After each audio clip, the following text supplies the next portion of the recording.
Terkonfirmasi ternyata memang benar Persija itu sekarang lagi mengalami kesulitan keuangan. Tapi berangsur pulih, ada sponsor baru masuk juga, terus kekuatan kita sepertinya akan bertambah dengan kita pindah nanti ke stadion yang memang seharusnya itu menjadi milik kita. Gue banyak banget yang gue mau bahas di sini. Gue dicatat beberapa hal yang penting yang harus kalian ketahui juga. Ya mungkin gue akan langsung aja. Tapi sebelumnya gue kasih tahu ini baju yang gue pakai. Dan konten ini disponsori oleh Jakarta Circle. Ini dia Instagramnya Jakarta Circle. Kalau lo mau lihat-lihat produknya, lo tanya-tanya, lo bisa ke Instagramnya langsung. Ada di profile IG gue juga, gue taruh di situ, gue mention di bio-nya. Atau lo bisa di deskripsi, gue taruh nanti linknya. Lo bisa ke sana, tanya-tanya aja karena Jakarta Circle ini akan meluncing kaos barunya yang super keren banget. Lo cek postingan terakhirnya, itu luar biasa gagah banget itu kaos. Oke, gue mau langsung mulai. Yang pertama kita pelan-pelan kita pemanasan dulu sebelum ke kabar yang hot nanti. Gue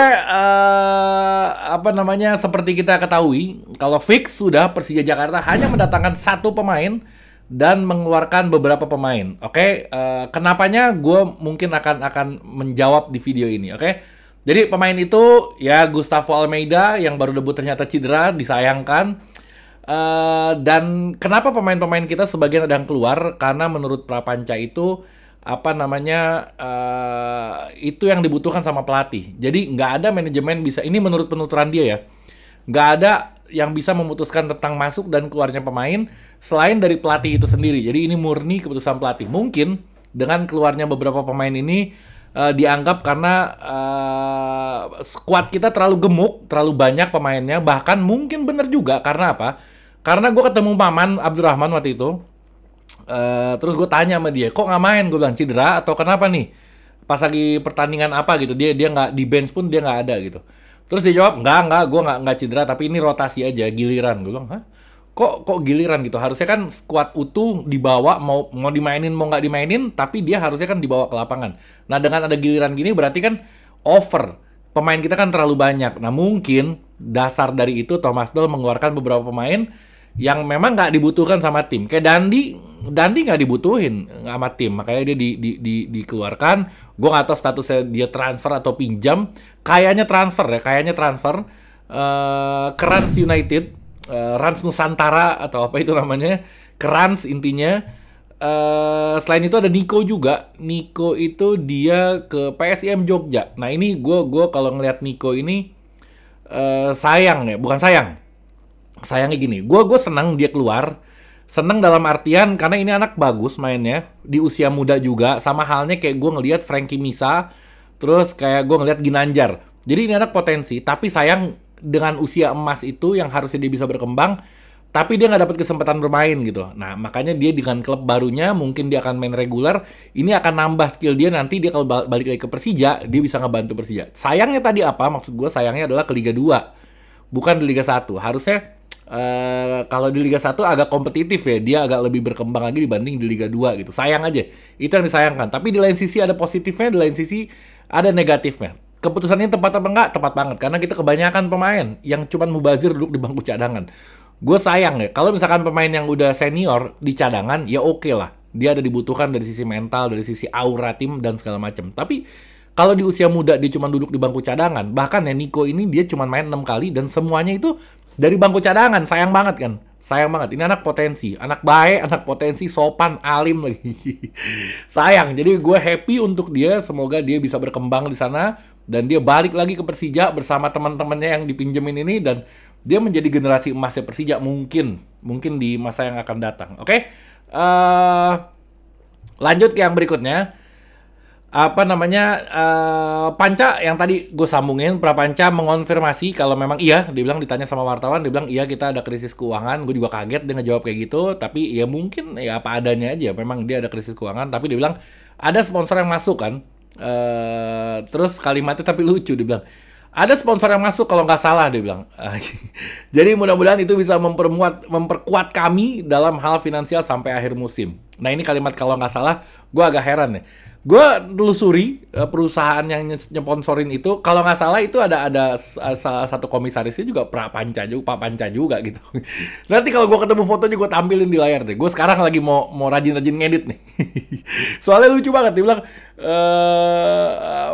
mungkin masih tarik ulur, cuman aneh aja kan kalau misalkan dia sebagai sponsornya tapi dia masih meragukan kalau nggak salahnya itu.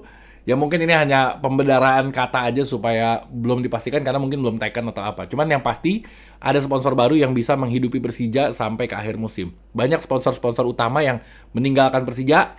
Kenapanya nanti ada di poin berikutnya. Oke, gue mau lompat dulu ke yang tadi tuh masalah keuangan ini. Gue mau terusin. Makanya mengkonfirmasi juga pernyataan gue selama ini yang gue bilang ya mungkin Witan keluar itu karena urusan di keuangan gitu. Karena Witan gajinya gede banget kan. Gede banget gajinya. Apalagi Marco Simic. Gede gila gajinya. Udah gede. Wah udah deh. Jangan kita bahas lagi. Cukup Marco Simic. Keseringan gue bahas dia. Jangan. Ntar kupingnya panas lagi dibahas mulu sama gue. Oke? Jadi Witan dikeluarkan itu ya berarti kan mengiyakan kalau yang selama ini gue berpendapat kalau ada di permasalahan dari segi keuangannya. Makanya Witan keluar mungkin bisa menyelamatkan gaji untuk beberapa pemain. Mungkin, karena dikonfirmasi sendiri sama Pak Panca kalau memang ada krisis keuangan kan. Kalau nggak ada krisis keuangan, nggak mungkin sebodoh-bodohnya orang, sebodoh-bodohnya pelatih itu melepas Witan Sulaiman yang performanya lagi bagus banget, lagi cocok banget. Nggak mungkin kalau nggak ada sesuatu. Pasti ada sesuatunya. Entah itu keinginan Witan, entah itu keinginan Dol, entah itu keinginan klub. Gue nggak mau masuk ke dalam situ. Terlalu jauh buat gue. Tapi ada something di situ yang mengharuskan Witan keluar. Cukup sampai di situ aja, oke? Tadi apa namanya? Lanjut ke yang berikutnya. Ada tiga penyebab kita krisis keuangan yang ditelusurin lebih dalam. Yang pertama ya karena sponsor utama itu nggak lagi sponsorin Persija. Banyak sebabnya.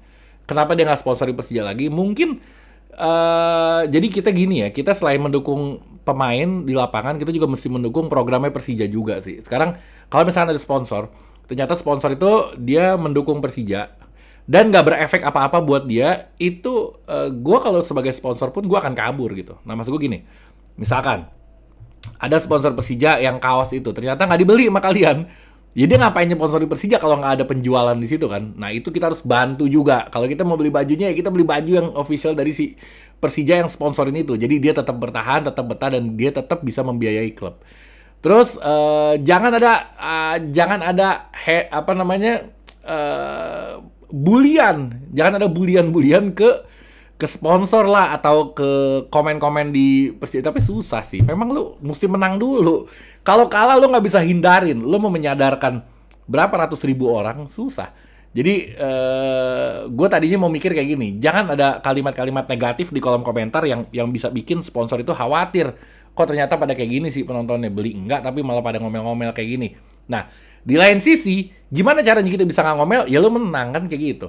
Ya lu menang aja. Kalau lu menang, semuanya akan berjalan dengan sangat baik. Kayak Prapanca ngomong di gue kutip lagi sedikit, gue lagi inget jadinya. Dia bilang, ya itu kan penonton, namanya penonton kan pasti pengen menang terus kan. Ya gue mesti menjawab. Ya gue pengen menang terus, emang iya. Sekarang mana ada sih lu ngedukung klub yang lu nggak pengen tuh klub menang, kan nggak mungkin. Memang sepak bola ada menang, ada kalah. Gue udah tahu di otak lu mau komen kayak begitu barusan. Jadi gue sampaikan ini, ada menang dan ada kalah. Tapi permasalahannya kalau ada menang, ada kalah itu oke. Tapi kalau kalah terus atau seri terus, berarti itu nggak oke. Jadi ada protes dari Jackmania ini, ya harusnya sih diwajarkan. Karena kecuali lu menang 5 kali, kalah sekali kita ngamuk. Nah itu lu baru tuh, nggak bisa tuh. Lu lu nggak bisa protes dengan satu kekalahan itu. Real Madrid pun pernah kalah. AC Milan, tim terbaik sepanjang masa di dunia dan alam semesta ini pun pernah kalah. Ngerti gak lo? Jadi kalau lo menang 5 kali, kalah sekali, lo ngomel, itu lo kelewatan. Tapi kalau lo misalkan nggak menang-menang, lo seri banyak, terus nggak menang-menang, terus kalah terus, protes, wajar. Namanya supporter ngedukung tim, pengen menang. Nggak ada orang ngedukung tim, nggak pengen tuh menang. Nah, wajar atau enggaknya tadi yang udah gue sampaikan. Kalau menang terus, kalah sekali lo omelin, nggak wajar. Tapi kalau kalahnya kebanyakan, menangnya jarang, ya wajar. Jadi harus terima. Memang kayak gitu. Jangan kaget, jangan bilang, alah penonton Indonesia maunya menang terus. Nggak ada begitu. Di seluruh dunia, sepak bola begitu emang. Terus kayak misalkan Dasar Liga Konoha, ribut terus. Dasar Liga Konoha. Lo tahu kemarin Newcastle apa ya? Kemarin yang ribut tuh PSG lawan apa gitu? Itu ributnya sampai kafenya tuh diserang loh. Jadi penonton lawannya itu lagi ngafe, datang supporter tuan rumah, diserang, dilemparin, dipecahin kacanya. Maksud gue, nggak cuma di Indonesia hal seperti itu. Ribut di lapangan pun ada juga di Piala Asia, di Champion Asia juga pada ribut juga kemarin. Jadi lu jangan menganggap kalau Indonesia itu yang paling hebat dalam segi kerusuhan, enggak. Bahkan kita mau paling santai. Mana ada yang parah yang sampai yang segilanya kayak lu di Liga Argentina. Liga Argentina tuh lebih gila lagi loh. Jadi jangan kaget. Lu harus melek bahwa sepak bola nggak cuma ada di Indonesia. Sepak bola itu ada di seluruh dunia dan kelakuannya sama semua. Ada yang positif, ada yang negatif. Ada yang komen. Lo ya, ini gua kasih contoh nih. Apa namanya, kita masih mending loh. Misalkan Persija kalah, lo komen di Instagram Persija. Alah lo, kalah mulu lo, latihan mulu, menang kagak, apa segala macem. Intinya negatif komen. Tapi masih ada ngebelain. Contohnya kayak gini, percaya proses. Itu kalimat percaya proses dari gue muda tuh sampai gini hari tuh gue masih denger tuh. Bukan buat Persija ya, buat timnas, buat semua tim tuh yang gue dukung. Oke, terus ada yang komen, tetap semangat, buat pemain, semangat, fokus. Ada yang positifnya, tapi lu kalau nonton bola di Liga Eropa, gue ngedukung AC Milan dari dulu, dari kecil gue.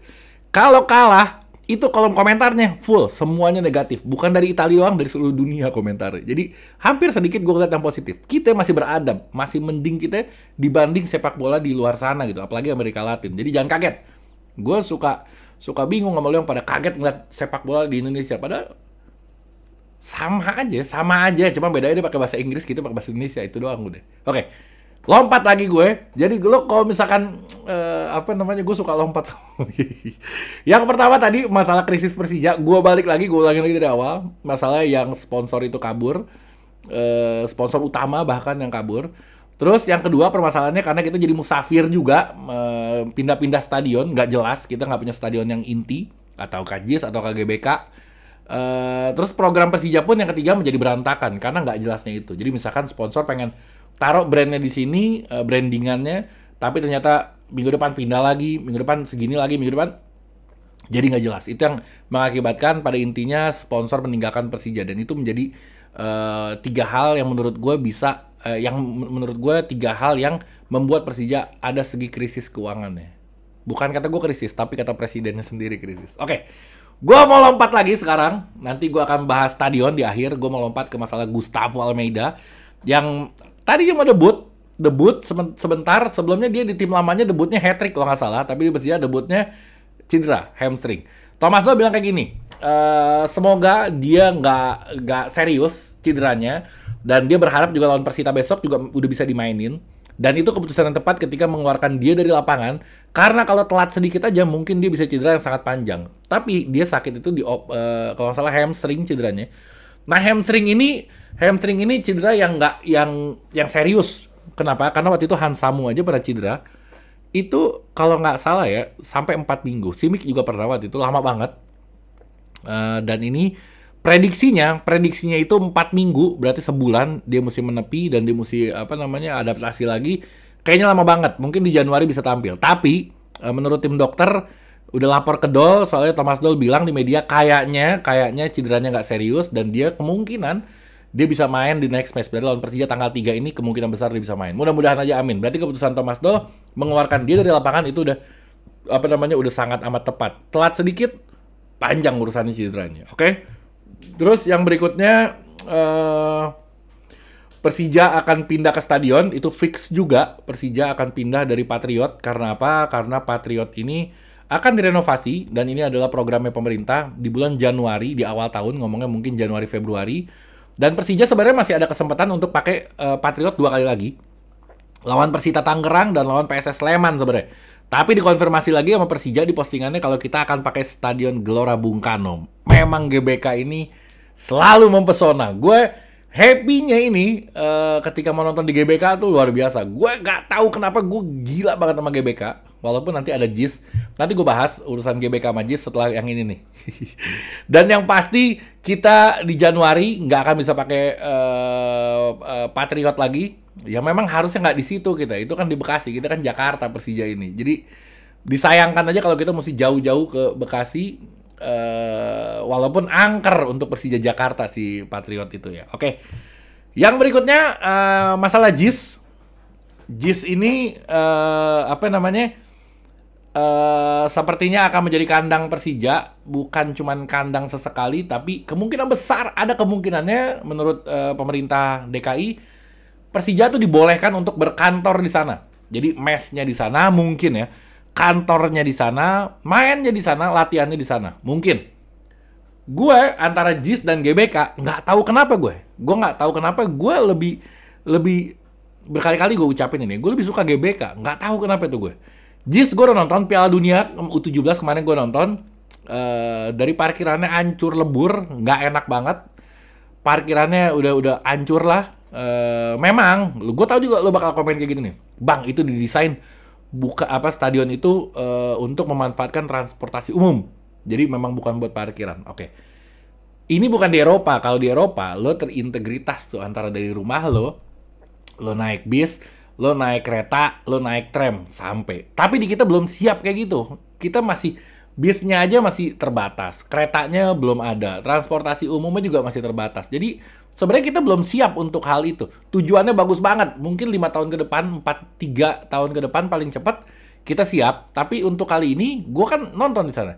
Dan yang berikutnya, memang megahnya luar biasa. Dan nontonnya lebih enak memang. Dekat banget. Dan dari semua sudut memang enak nontonnya. Dan suaranya kalau kita teriak itu kayak ngepung ke lapangan gitu. Memang atmosfernya lebih bagus banget.